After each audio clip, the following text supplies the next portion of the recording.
Welcome to Unleashing Happiness. I am your host, Cecilia Hendricks. And if you're new here, I want to welcome you. And if you have been here before, I am so super excited that you continue to return. And I hope that you are getting value from this content that I'm putting out. I truly love doing this podcast. I just get so much joy out of this. It's actually become one of my weekly joys. And it's interesting that I do this on a weekly basis now, and I've been doing one episode per week, and it feels like I'm going too far in between. I was doing 2 per week before, and I kind of slowed down a little bit. And now I'm like, man, maybe I need to go back to the 2 a week, or maybe do some sort of special for a few weeks so that I can boost them back up again, and start doing some kind of motivational bonus episodes, I guess you could call them, in the middle of the week, because I love doing this content. This is where I feel like I shine. It's where I feel like I can be my most authentic self. I don't worry about how I look on camera. I don't worry if I have my makeup done, how my hair is looking. I just get on here and talk about the things that I love, I understand, and I'm truly passionate about. And I have to tell you that I just enjoy it so much. I feel like I light up when I get in front of this microphone. And so I am so freaking thankful that you are here and you are experiencing this with me. And I hope that you can sense my excitement and my joy in bringing this information to you. And that said, I will go ahead and continue with the introduction. This is a podcast where I share how to connect kind of law of assumption, law of attraction, positive thinking, woo-woo spirituality with logical, practical ways to incorporate it into your own life. I am extremely woo-woo. I definitely believe in connecting with my spirituality. I believe that God is in every single thing that is happening in this world, that God, source, universe, whichever word you like to use, is experiencing life through us. I don't quite know why. I don't know if I'll ever really figure out why, but that's what I feel at the core of my being. And so I like to share this information so that everyone can understand that at the core of who we are is love, is compassion, is forgiveness.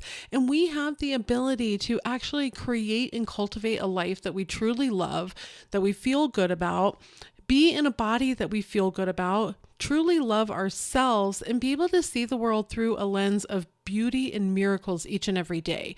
And I love bringing those together because I also believe in the science-based tools.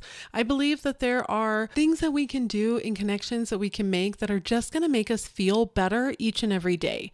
And those could be things like getting the morning sun, moving our body, eating well. There's stuff that's been put here on this earth for us to experience that actually helps us enjoy our experience more here. And I think it's good to lean into those things. So I always say that this podcast is built to teach you how to change your habits, change your mindset, and actually change your life. And so I'm really excited for what we're talking about today. And you may know I'm very excited quite often. And I feel really energized today after reviewing the chapter in Neville Goddard's Your Faith is Your Fortune that I'm going to kind of go a little bit more into detail on the podcast today. But I just love this chapter. Like, I feel like we're finally getting into the meat of it. And don't get me wrong, the other chapters were phenomenal as well. If you did not listen to those, you can go back to the previous weeks. I've got all the content going over the chapters up until today, plus additional content that you will hopefully find helpful if you're enjoying listening to me now. So definitely make sure that you go back and check those out. And you can check my YouTube channel, which I tend to go a little bit more into smaller snippets of information, kind of quick hits. You can find me on YouTube either by searching Cecilia Hendricks or Unleashing Happiness. And truly, you can find me on just about any platform for searching either of those. On Instagram and Threads, it's Unleashing Happiness Podcast, but I'm pretty sure I come up under Cecilia Hendricks as well. I do want to take a quick moment right now and just kind of review Neville Goddard's teachings. If you're either not familiar with them or maybe need a refresher or just find some of it a little bit confusing, which I think can happen. So I want to go over his teachings. It's also called the law of assumption. Some people, I believe, call it the law of belief. So essentially what Neville says is that our entire world is a mirror, that what we believe internally in our conscious of being is externally what we receive. And that our consciousness of being, the I am that is not conditioned as anything, right? It's just that you know that you are, the I am part, is actually God is consciousness. And so when it is out pictured, it's because we have then conditioned our I am. So that's our state, right? Neville talks a lot about having a state that you dwell in. A state can also be considered your identity. What do you believe true of yourself, and what beliefs do you have of the world around you? And here's the thing, is that there's a lot of beliefs that we're just not either aware of, or we're not at least consciously aware of, or they're ones that we just don't have a concern to quote unquote correct or fix, right? Like putting your energy into trying to change some of these beliefs may not be worth it for you. One for me would be that I feel better when I eat better food. I don't feel good when I eat like a bunch of cupcakes or chips or something like that. It feels heavy on me. It's not to say that I can't, but that feels heavy. I don't have a desire or any kind of need or want to try to change that type of belief. I just don't. So I believe that when I eat that way, that I'm not going to feel good. And that when I fuel my body with fresh fruits and vegetables and get enough fiber and I have my protein and I move my body and I get outside, I believe that I'm going to feel better. I believe that those are things that help me on my journey of learning how to work with energy, work with vibration, and really live a life that I love, and that I am teaching others how to live their life. Like, I feel like that's my purpose. And so I'm not going to change that belief. I don't have a desire to, like literally zero desire to. I also have a belief that sometimes people are not very kind. And that's not one that I think I'm going to believe or that I'm going to change. I don't think that I would be able to change my belief that some people just aren't nice. And I believe that the further away from somebody's true self that they get, the further away from God, source, the universe that somebody gets, and the more out of alignment they are with being connected to God, the more likely they are to find themselves having a desire to cause harm. Because when you are connected, you just don't have that same type of desire. Each of us are built up of so many different parts. Our IFS, the internal family systems, teaches that we are all built of parts. And actually, the book by Sarah Waters, More Yourself, is one of my favorites on this topic. She teaches a lot about becoming very curious about your parts when they're being loud. So instead of trying to deny the fact that you're feeling a quote unquote negative emotion, get curious about it. Why is this part rearing its head for me?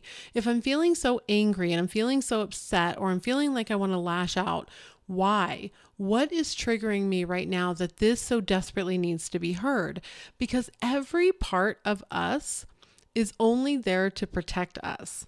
So when we have these parts that are being really, really loud, it's because they think they're going to release us from some sort of pain or some sort of threat to our survival. And when you see these kind of frustrating parts in that type of way, like, oh, this anger or this jealousy is trying to protect me. Like, this is being so loud so that I'll pay attention. It can give you some empathy towards that part of you. Like, all parts of you want you to survive. And it wants you to survive in the least painful way possible. It wants you to survive in a way that you actually enjoy and that you are getting the things that you need. And so when it's being loud, that's all that it's trying to do, is to get you to listen. So as we continue on today's topic, I want you to keep that in mind, because we'll come back to talking about our parts.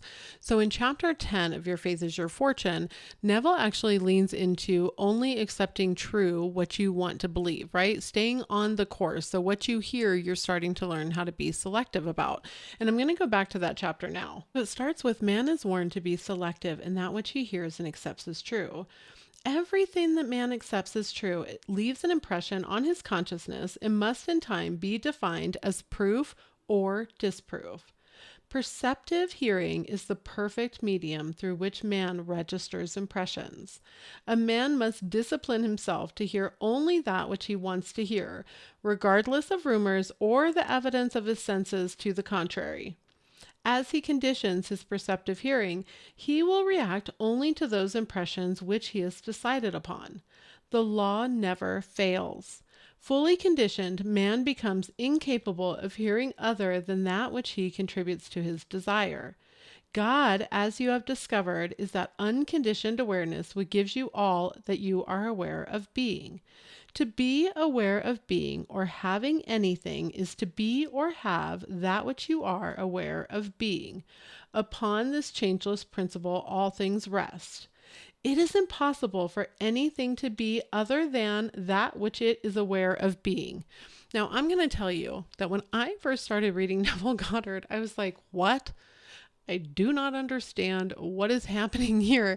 And I get those questions a lot where it's like, this makes no sense. Like the words just are not making sense.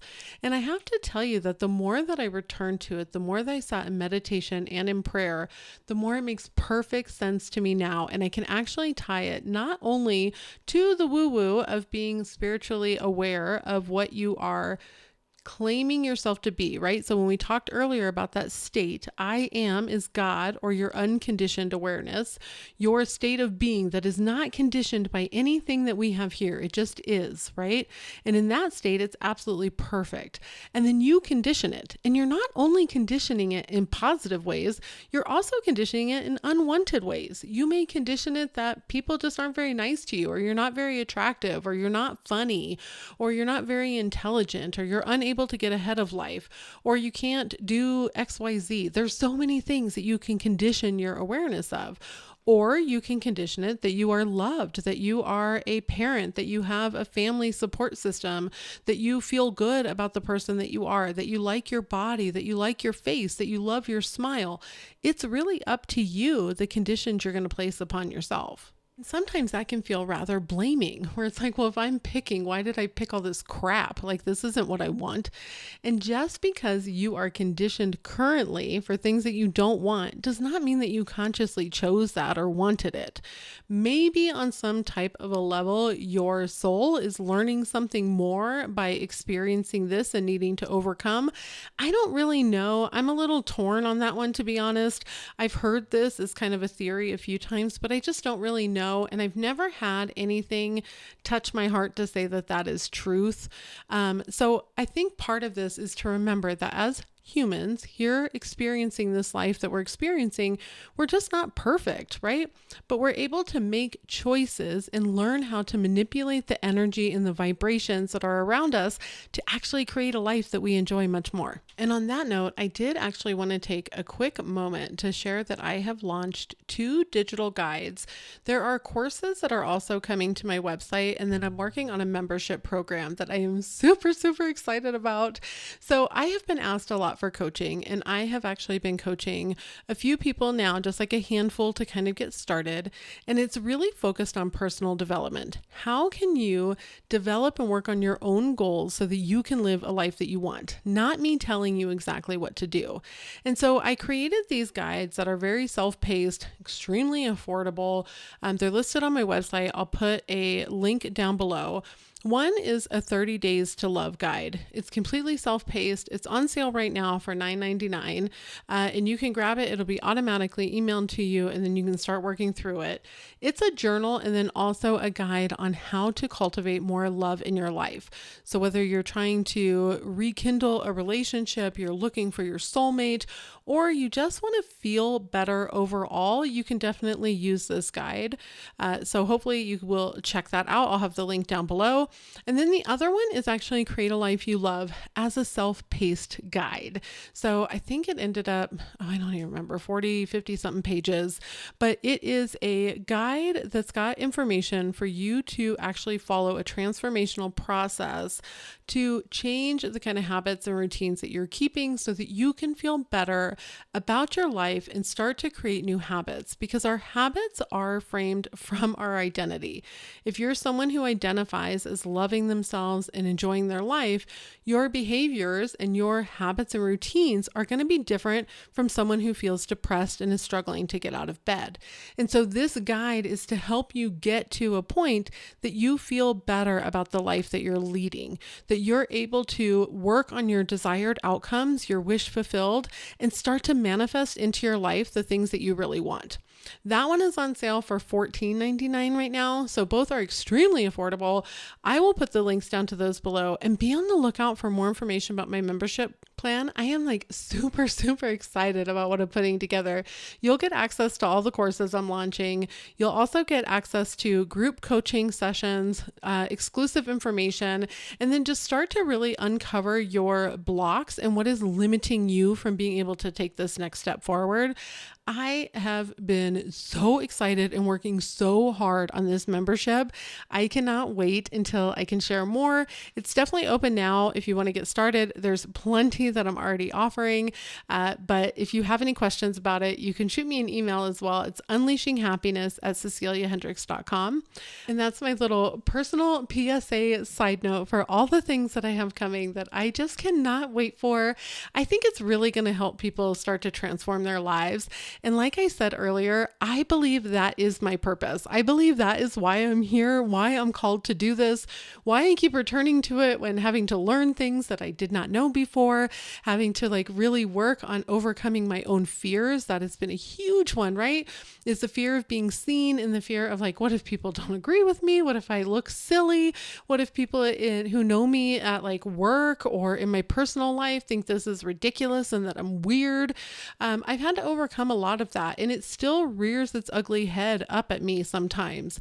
And so getting this stuff out just feels so good and so validating, because I feel like I'm really on the right track and I want to help as many people as possible. So I'm going to jump back now to chapter 10 of Your Faith is Your Fortune. Neville says, man is warned to be selective in that which he hears and accepts as true.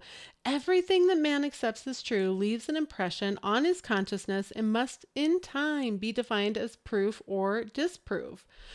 So I want to talk about this for a little bit, because Neville is literally telling you here to be selective in what you hear. What does that mean, right? So when you're picking up things throughout your day and you make a choice in what to react to, what to hold on to, and what to dwell in, that's what you're choosing to believe as true. That's why emotional regulation and emotional intelligence is so important when you're on your manifestation journey. If you're trying to make changes in your life and you're learning how to be selective, it's learning how to decide what you're going to dwell in. What are you going to take with you into sleep? What are you going to focus on? What are you going to walk away with? If we both went to a speaker and we listened and we sat right next to each other, and I heard the speaker giving me the motivation to make the changes to my life, that I'm able to actually choose the type of life I want to lead. But I might have some bumps in the way, and we'll talk about this a little bit later in the chapter here too. And I walk away thinking, man, I'm so empowered. I feel so good and I feel so motivated. And yet you walk away hearing, oh my gosh, I'm just going to have struggles to try to get anything. No matter what I do, my life always has lows. I'm always struggling. Why do I have to have more struggles to make a change to my life? They said I could come to this thing and be told how to live a better life, how I could walk away feeling better and being the best version of myself. And instead, I'm just being told that I'm going to have more struggles in order to get there. What a crock. It all comes down to perception. And that perception is being driven by your personal identity, the state that you're currently in, which means your level of consciousness, how you have conditioned your I am, is driving that perception that you're having now. And the way to change that is to become more aware of it, to open your eyes to the way that you're behaving and start to look instead for the glimmers of hope and things that you can hold on to. What are other perspectives that you could look at events in your life? Is there anything positive that you can pull out of something that feels really frustrating? Even if that is that you're learning how to grow, that you're experiencing something that is teaching you how to regulate your emotions, and that you're also learning how to stop labeling emotions as negative and instead leaning into them and seeing them as just a part of you that really needs you to listen, that it's trying to protect you. It may not be doing it in the way you'd like it to, but currently for your level of emotional intelligence, it is teaching you or getting you to listen in a way that it knows knows it can get your attention. And that, my friend, is the key to changing your life, is to learn how to change your perspectives and to learn how to pick out the things that you want to accept as true and to dwell in those instead. How many times have you read a text message and you thought the person was being really snotty to you, and you find out later they didn't actually mean it that way at all, but you found that you focused on one word that kind of sounded a little snotty, but not really the rest of the overall message, or considered how that person is? It's because your perception. And your perception is being stemmed and driven by the person you believe that you are. So I talked earlier about destruction and possible bumps in the road or suffering on your way. And Neville continues to say at the end of this chapter, which I will link down below, a way that you can read it for free online or listen to the audio version. When I first started reading Neville and I was super confused by it, I found that this website was the best thing I could find online. It was absolutely amazing. I cannot thank this website enough for putting these together, because I would read a chapter and then listen to it and then read it again. And that was so immensely helpful for me putting together what he was actually talking about and starting to make sense of it. Neville continues to say, I am come not to destroy, but to fulfill. Nothing is actually destroyed. Any seeming destruction is a result of a change in consciousness. The state from which consciousness is detached seems to those not familiar with this law to be destructive.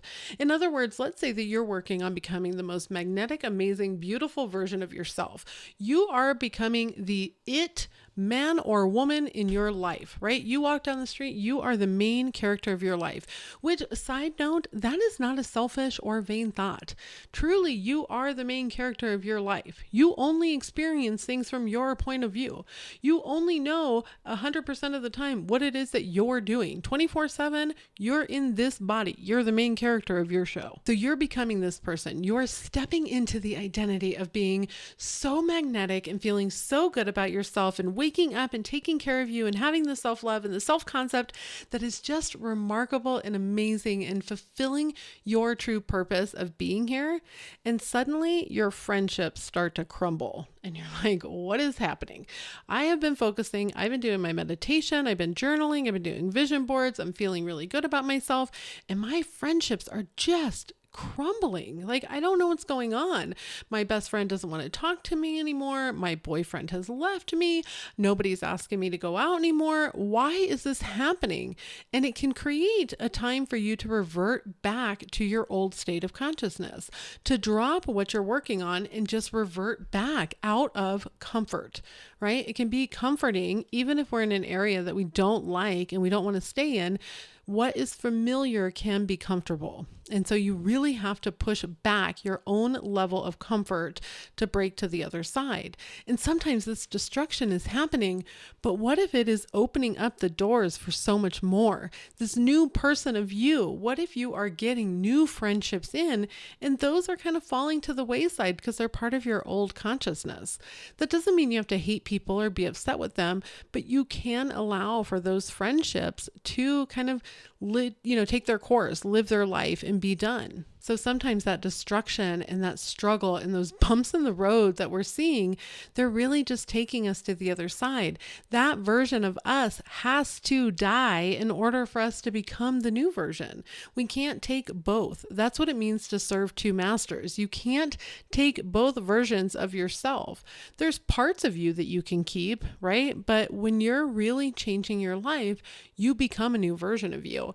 Anyone who knew me when I was in my teens, if they listen to this podcast, they're probably like, holy cow, that is not the person that we knew. That is not the Cecilia. Everybody actually called me Cece back then, that we knew. And I think that's normal. As you grow and you expand, you're learning so much. The people that hung out with me in my 20s are probably like, whoa, never would have expected that these were her thoughts. I was a complete party animal. I was out constantly. I was a wild child to the core. I now like to be in bed by 9:30. Party to me means that we're going to go for dinner at 5 because I like to be home and digested and wash my face before I go meditate and read my book. I'm still a little bit of a wild child. I'm a little funky. I'm a little fun. I'm a little wild. I think you can actually hear a little bit more of my personality starting to come out in the content that I'm creating. I'm becoming less scared to just be me and show you who I am. But I'm not a wild child like I was in my 20s. I'm not a wild child like I was in my teens. And there's plenty of things that I have done that I don't feel good about. I'm not necessarily proud of that person that I was. There's parts of that person I was very proud of. Even in my teens, I was very empathetic. I cared deeply for other humans, my friends, the elderly, young children, animals. I've always had a deep love for them, and I was always very respectful, for the most part, to anybody who crossed my path. Unfortunately, not always my parents. My apologies, Mom and Dad. I know that those years were really rough. But that does not mean that I haven't taken those parts into my life now. I'm still empathetic. I'm still very caring. I'm still compassionate. I still really, really love people. I still want to see people succeed. And the same when I was in my 20s. I had my daughter when I was 18. I have always been firm in an identity that my children are amazing to me. They are the most important relationship to me in the world. And I hope that either, now, if they listen to my podcast now, or as they get older and they go back and listen to it, one theme that they pick up on is that they are my world and I love them more than life itself, truly. Being a mother and being a good mother and getting fulfillment from that is part of my identity. And I want to take a moment here to say that that does not mean that there were not days that I thought I was going to lose it, that I barely got any sleep and I'm nursing, so I'm leaking and I don't feel good and I'm overweight and nothing fits and I haven't showered in a few days and I just want a nap and I want to be by myself for a little bit. That also can be a good mother, right? You have to take care of yourself. This is my little PSA reminder to all the parents out there that taking care of yourself is a form of love for your children, not a form of selfishness for yourself. Even though it's fine to be a little selfish, sometimes we all need it. But that person from my 20s has still, parts of that is still part of me now. My children are still my number one. I absolutely love them. I also love to have a good time. I love to go out dancing. I love to sing karaoke. I love to dance in my kitchen. I like doing those kind of things. I can be very goofy and silly. Those are all parts of me from my teens and my early 20s that have carried with me now to, when I'm in my nearly mid 40s. And so you can keep those parts of you, but I am a completely different person than what I was then. So when you see these things that feel like destruction that are happening in your life as you're changing yourself, as you're focusing on becoming this person who lives this life that you just love so much, just remember, and I'm reading this directly from the chapter, this is only preparatory to a new state of consciousness. You are only getting prepared. Your new state needs room, right? This new I am, the condition that you have placed upon yourself, is just making way for it to come to you. So sometimes that means there's going to be a little bit of destruction and there might be some bumps in the road. That does not mean that you're on the wrong path. It does not mean that nothing ever works out for you. It means that you just need to continue to go and have faith that this does work and you are able to actually make a choice in the things that you do and your emotional intelligence and regulation and the way that you respond to those events. That's what it means to choose what is actually truth and what is not. It's what you dwell in and how you accept that fact. What do you do with it? You will not be able to control every external event that happens to you. You will not be able to control everything that somebody says to you or about you or the way that they treat you. But what you do have control over is your reaction to it and what you do with it. How do you allow it to affect your day-to-day life? And on that note, I hope that you have an absolutely beautiful week. If you have questions, I love hearing from you. So please send me an email at unleashinghappiness@ceciliahendricks.com, or you can find me on any of my socials and send me a message. Totally up to you. If you're listening on YouTube, you can leave a comment down below and I'm happy to answer. And otherwise, I will be back next week. I'll definitely be hitting YouTube with some additional content. So if there's anything that I'm not touching on or not making sense in, please let me know. I definitely don't mind trying to say it in a different way or try to find maybe a video or a lecture that would help say it in a way that I'm just not able to. So have a beautiful week and I will be back.